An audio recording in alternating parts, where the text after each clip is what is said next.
Hazır mıyız Giresun? İşte Türkiye sevdalısı lider. İşte milletimizin hizmetkarı. Cumhurbaşkanımız Recep Tayyip Erdoğan.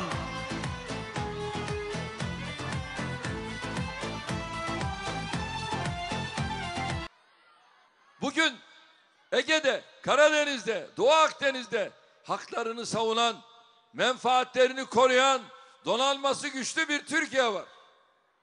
Bakınız değerli kardeşlerim, normalde böyle bir Türkiye manzarasından, ülkemizin son 17 yılda kat ettiği mesafeden herkesin mutlu olması gerekir. Devletimizin başarılarından tüm kesimlerin iftihar etmesi gerekir. Tüm partilerin bu başarılardan gurur duyması, daha fazlası için iktidarı zorlaması gerekir. Dünyanın birçok ülkesinde muhalefet partileri bunu yapar. İyi işlerinde, doğru işlerinde, ülkenin ve milletin menfaatine olan projelerde hükümetlerine destek olurlar. Devletin bekasını ilgilendiren meselelerde hükümetin yanında saf tutarlar. İçeride ne söylerse söylesinler. Bilhassa yurt dışına gittiklerinde konuşurken daha milli, daha hassas, daha itinalı bir dil kullanırlar. Kimlerle yan yana geldiklerine, kimlerle fotoğraf verdiklerine çok dikkat ederler. Çok açık ve net söylüyorum. Dünyanın hiçbir ülkesinde kendi hükümetini sağa sola şikayet eden bir muhalefet partisi yoktur. Teröristlere şikayet eden bir muhalefet partisi yoktur. Dünyanın hiçbir gelişmiş demokrasisinde derdini millete anlatmak yerine yabancılardan medet uman bir muhalefet partisi bulamazsınız. Yurt dışında her uzatılan mikrofona kendi ülkesini kötüleyen bir muhalefet lideri bulamazsınız. Fakat bizde işler maalesef böyle yürümüyor. Bizdeki kimi siyasi partiler hükümetin yaptığı işe, attığı her adıma karşı çıkmayı muhalefet yapmak zannediyor. Hizmet ve yatırım karşıtlığını muhaliflikle eşdeğer görüyorlar. Ülkenin bekasını, insanımızın geleceğini ilgilendiren konularda bırakın hükümete destek olmayı, daha yıkıcı, daha uzlaşmacı davranıyorlar. Öyle ki hükümete muhalefet etmekle millete ihanet etmek arasındaki o çok önemli çizgiyi dahi aşabiliyorlar. Son 17 yılda biz bunun örneğini defalarca gördük, yaşadık, tecrübe ettik. Cumhuriyet mitingleri yaptılar. Ne diyorlardı? Ordu göreve. Böyle pankartlar astılar. Kimdi bu? CHP. 2007 Cumhurbaşkanlığı seçiminde milleti tehdit eden, meclisi tehdit eden vesayetçilerin ağzıyla konuşan bir CHP gördük. Türkiye'nin iktidar partisinin kapatılması için mahkemeleri göreve çağıran, Ankara'da yargıçlar var diyen bir muhalefet partisine şahit olduk. Gezi olaylarında polisimize kurşun sıkan, caddeleri yakıp yıkan, esnafın malına mülküne saldıran çapulcuları baş tacı eden bir CHP gördük. 17-25 Aralık darbe girişiminde 3 ay boyunca miting meydanlarında FETÖ'cü alçakların sözcülüğünü yapan bir muhalefet partisi gördük. Çukur eylemleri sırasında bölge insanına kan kusturan şehir eşkıyalarına cici çocuklar, arkadaşlar diyerek canlı kalkanlık yapan bir CHP gördük. Millet istiklaline canı pahasına sahip çıkarken Genel Başkanı 15 Temmuz gecesi hainlerle anlaşıp tankların arasından kaçan milletin mücadelesini Bakırköy Belediyesi'nde televizyon ekranında kahve yudumlayarak seyreden bir CHP gördük. 15 Temmuz destanına kontrollü darbe iftirasıyla leke sürmeye çalışan bir muhalefet gördük. Zeytin Dalı Harekatı'nda milletvekilleri, CHP'nin savaşa hayır tweetleri atan bir muhalefete şahit olduk. Her röportajında ülkesini eleştiren, yabancılara ülkesini kötüleyen, Almanya'daki PKK destekçisi vekillerle poz vermeyi maharet zanneden bir Bay Kemal gördük. yatırımlardan rahatsız olan, yasaklardan medet uman, terör örgütlerine umut bağlayan bir muhalefet partisi gördük.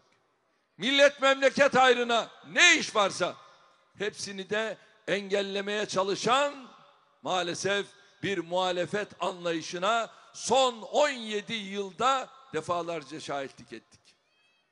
Kardeşlerim, atalar can çıkar ama huy çıkmaz diyor. Bütün dostane ikazlarımıza rağmen maalesef CHP'deki bu muhalefet anlayışı bir türlü değişmiyor. Yöneticiler değişse de CHP'nin antidemokratik, darbesever karakteri hep yerinde kalıyor. Bırakın kendine çeki düzen vermeyi. CHP günden güne daha çok savruluyor, muvazeneyi çok daha kaybediyor. Buyurun. Şöyle seslendirelim.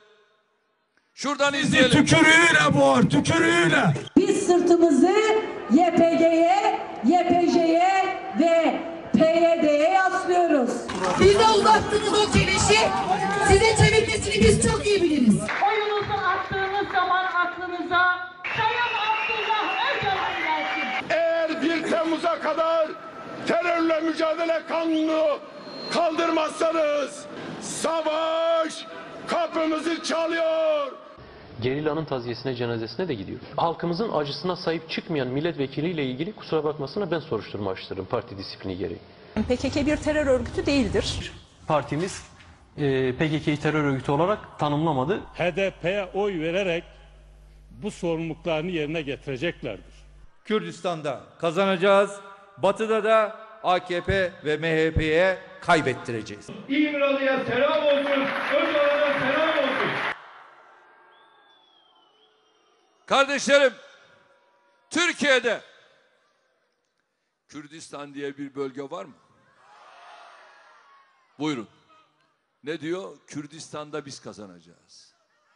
Sen lütfen Türkiye'yi terk et.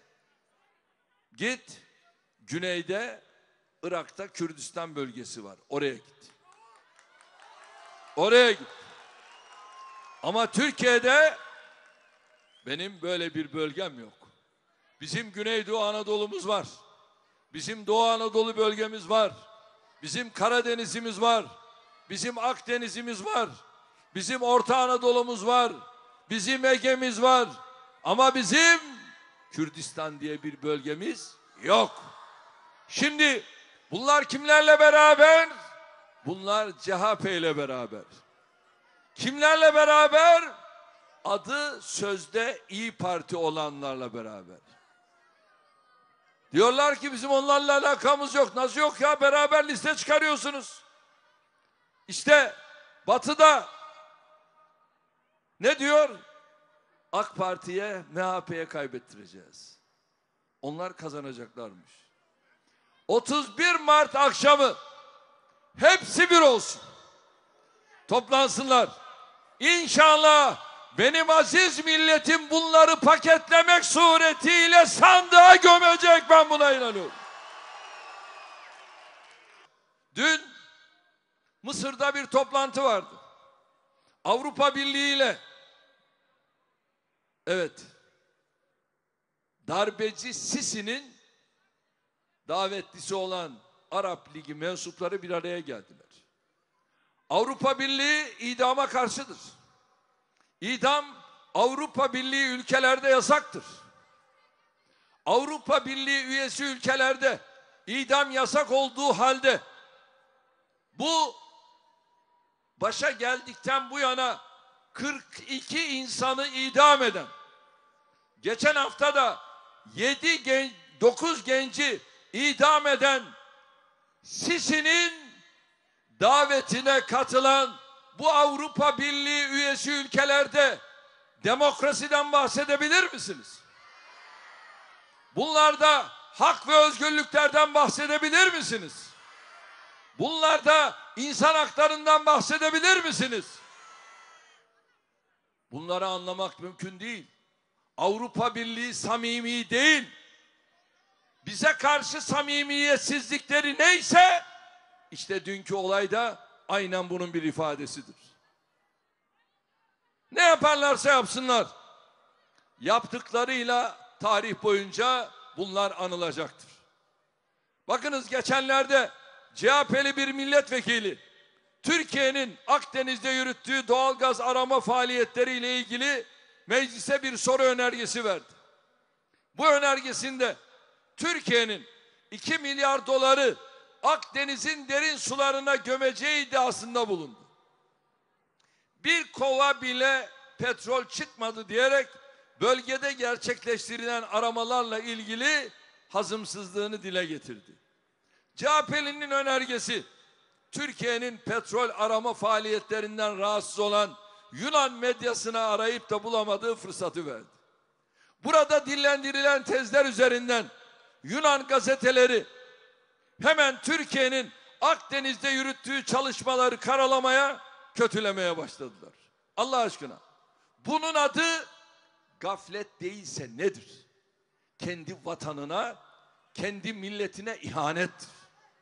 Şimdi bunun adı basiretsizlik, ferasetsizlik değil de nedir? Sırf muhalefet yapmak adına ülkemizi böyle bir duruma düşürmeye, Türkiye'nin rakiplerine bu tür kozlar vermeye kimin hakkı var? Aslında bu milletvekili yeni bir şey yapmıyor. Sadece kendi genel başkanının izinden gidiyor. Çünkü bugüne kadar diplomaside en büyük kaflara, en büyük skandallara CHP Genel Başkanı imza attı.